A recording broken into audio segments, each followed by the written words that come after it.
In this video, we are going to be covering questions 1 through 12 on the Geometry Regents exam from August 2022. Okay, starting with number 1. In the diagram below, triangle ABC is reflected over line L to create triangle DEF.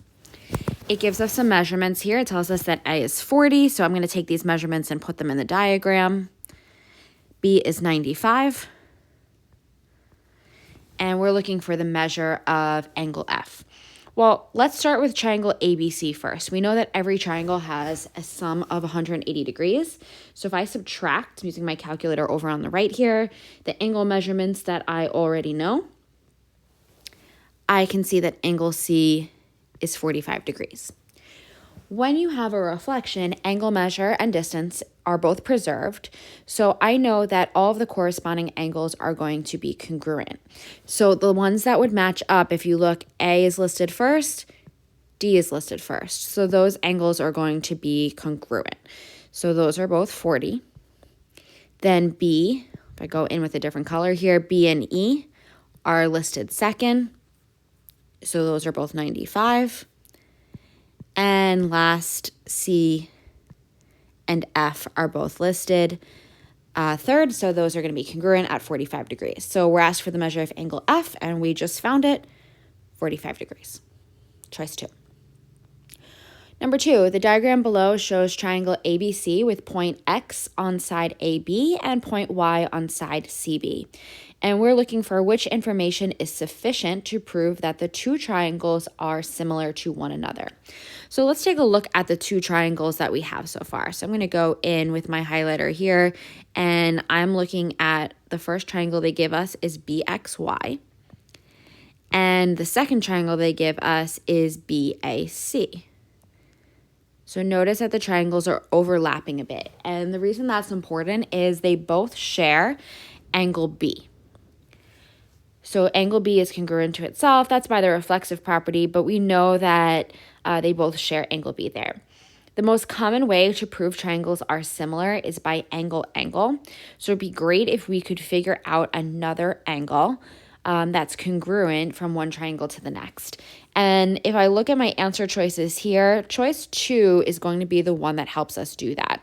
So if XY is parallel to AC, that means angle A and angle YXB have to be congruent because those are two corresponding angles. And I could use the same thing with angle C and angle Y.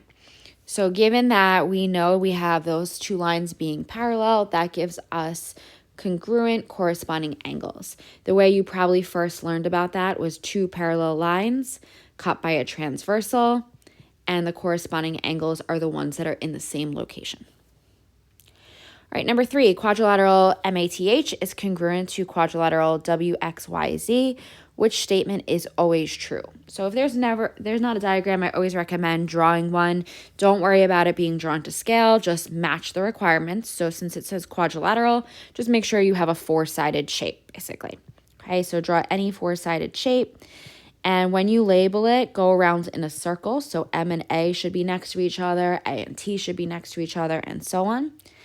And it says these two shapes are congruent. So I'm going to try and draw something basically the same size. And I'm going to label it the same way. So remember how on the first question we were talking about which letters and which points correspond with one another? Same idea here. M is listed first. W is listed first. Make sure they're in matching locations, and the same with the rest of the letters. So let's see which one's always true. Choice 1, MA and XY. You can see in the picture that those two sides do not correspond, so that's not going to work. Choice 2, angle H is congruent to angle W. You can see, again, those do not match, so choice 2 is out. 3, quadrilateral WXYZ can be mapped onto quadrilateral MATH using a sequence of rigid motions. Sure, that will work. Rigid motions preserve congruence because they preserve distance and angle measure. So you could even imagine me translating my quadrilateral WXYZ onto MATH. So 3 is definitely going to be our answer, but let's just check 4.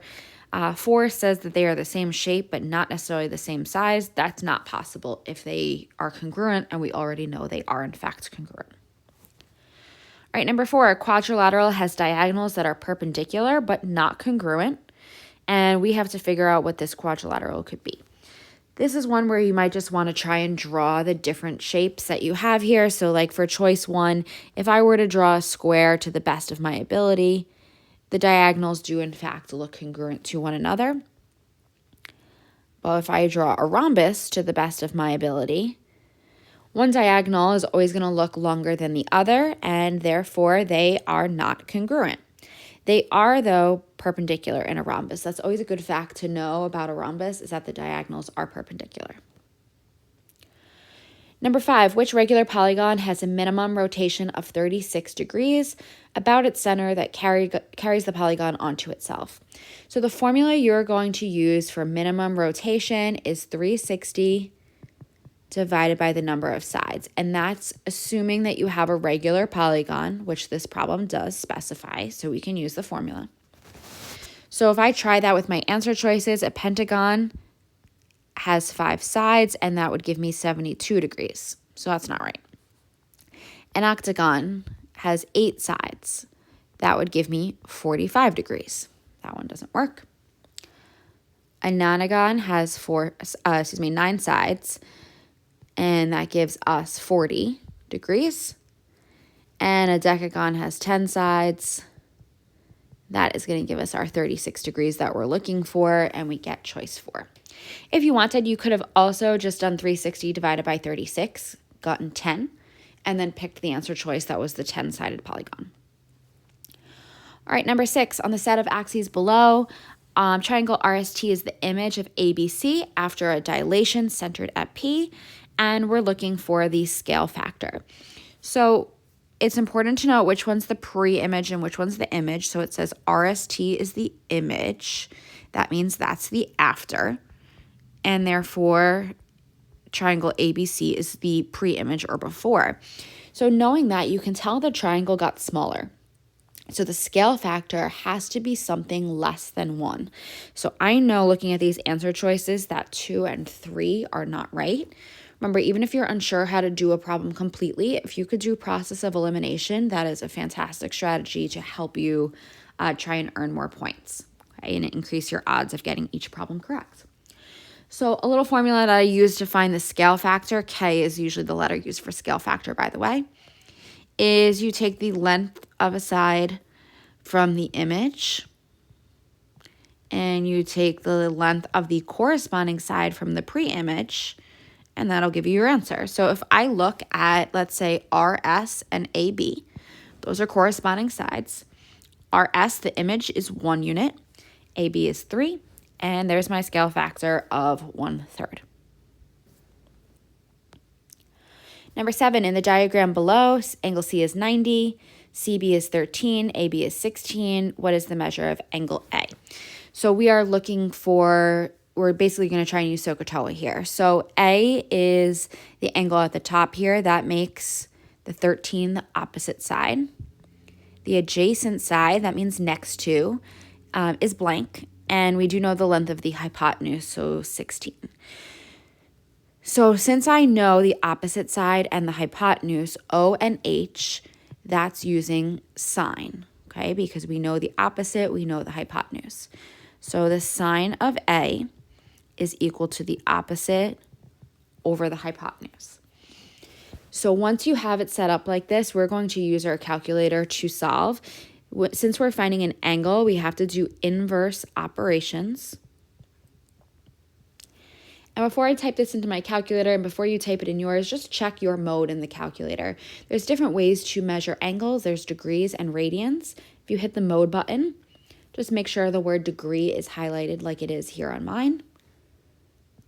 And now we could type this in. So to get that inverse sine, I'm going to hit the second button, then sine.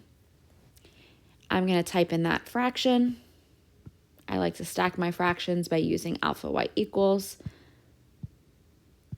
And I'm going to hit enter, and I have 54.3 and so on. We're looking for the nearest degree, so choice 4. Number 8, the Pyramid of Memphis in Tennessee stands 107 yards tall. Okay, so that's our height. and it has a square base whose side is 197 yards long. What is the volume to the nearest cubic yard? So anytime you're looking for volume, head to your reference sheet to grab the volume formula. No need to memorize those. So I see the volume of a pyramid is 1/3 capital B times H. So capital B, common misconception, is that that's the length of the base. That is not true. Capital B stands for area of the base. So we're going to have to figure that out because we only know the side of the base. We don't know its area yet. We do know the height, however, which is 107. So it tells us the base is a square and the sides are 197, right? If you have a square, all the sides are equal. So the area of that square would be length times width, so 197 times 197. And so capital B would be 38,809. So I'm going to take that value, plug it into the volume formula here, and let's see what we get as our answer. So 1/3 times 38,809 and times our height of 107. And if we take a look at this, this is going to give us choice 2, 1,384,188. Number 9, a square is graphed on the set of axes below, and it tells us our vertices. Which transformation would not carry the square onto itself? So this question, anytime you're talking about mapping onto itself, carrying onto itself, it's asking either about a line of symmetry or rotational symmetry. So if I look at a square, or this square in particular, let's look at choice 1. Is the y-axis a line of symmetry? Okay, so here's the y-axis. Is that a line of symmetry? It's not. And therefore, that's going to be my answer right here, but we'll go through and verify some others too. Whereas choice 2, the x-axis, is that a line of symmetry? Yes, that splits the shape in half. Choice 4 also, the line y equals x minus 1. That's a line that has a y-intercept of 1 and a slope of 1. And notice it divides that square in half, and that's another line of symmetry. So that works. So 2 and 4 are lines of symmetry. Choice 3 asks about a rotation. So that's rotational symmetry. If I rotate this square 180 degrees about 1, 0, am I going to get the same exact square? Basically, is it going to look the same? And sure I am. And that's because 1, 0 is the center of this square. So that would be number 9 is choice 1 because the y-axis is not a line of symmetry. Number 10, if scaling triangle XYZ is similar to QRS and x is 90, which equation is always true? So I want to look at a picture here. I don't like when the questions just have a description without a diagram. So I'm going to draw. And they're similar, so they might not be the same exact size. And again, match your letters. X and Q are listed first. Make sure they're in the same spot. And it tells us x is 90. So you know what? I'm actually going to go back in, and now that I know x is 90, sorry about that, I'm going to make them right triangles. Just to make that look a little bit better. Just so you know, if you didn't redraw it, you should still be able to get the answer as long as you put that 90 in the angle measurement. But just so I don't confuse you here, I'm going to just change them out to right triangles. All right, so the sine of an angle is always equal to the cosine of its complement. So I know that I'm really looking for an answer choice that has sine and cosine involved. Choice 1 has 2 sines, choice 2 has 2 cosines. I'm going to get rid of those. All right, so let's decide between choice 3 and 4. So 3 says the cosine of y is equal to the sine of q. So are angles y and q complementary, meaning do they add up to 90? Angle y looks acute. Angle q is 90. So those don't add up to 90, right? They're going to be something greater than 90. So choice 3 is out. But choice 4 will work. Sine of r and cosine of z. Those two angles are in fact complementary to one another. And if you're confused by that and you're like, well, but they're in different triangles, how do I know that? It's because we know the triangles are similar.